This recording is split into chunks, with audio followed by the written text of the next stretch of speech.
seeking the wealth of his people.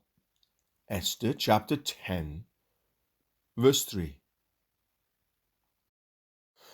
Mordecai was a true patriot, and therefore, being exalted to the highest position under Ahasuerus, he used his eminence to promote the prosperity of Israel.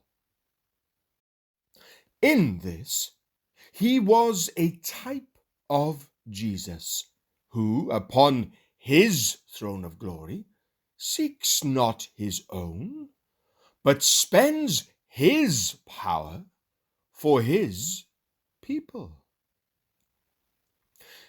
It were well if every Christian would be a Mordecai to the church, striving according to his ability for its prosperity. Some are placed in stations of affluence and influence.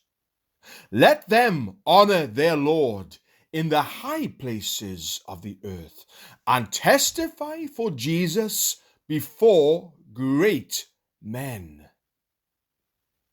Others have what is far better, namely close fellowship with the King of Kings.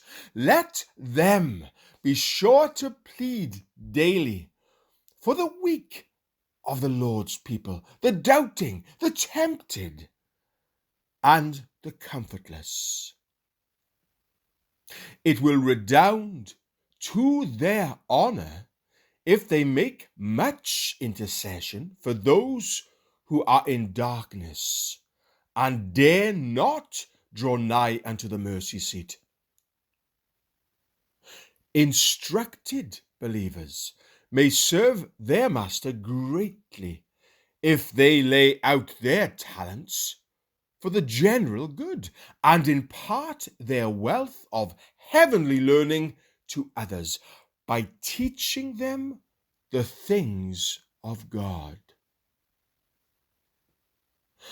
The very least in our Israel may at least seek the welfare of his people, and his desire, if he can give no more, shall be acceptable.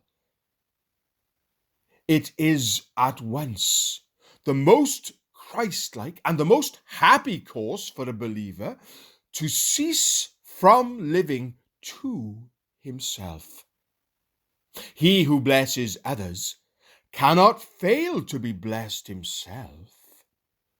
On the other hand, to seek our own general greatness is a wicked and unhappy plan of life.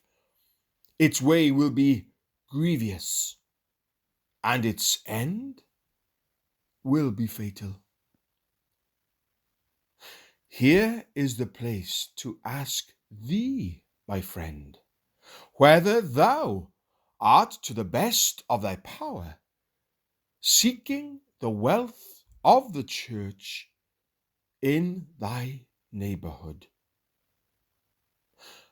I trust thou art not doing it mischief by bitterness and scandal, nor weakening it by thy neglect. Friend, unite with the Lord's poor, bear their cross, do them all the good thou canst, and thou shalt not miss thy reward. Seeking the wealth of his people. Esther chapter 10, verse 3.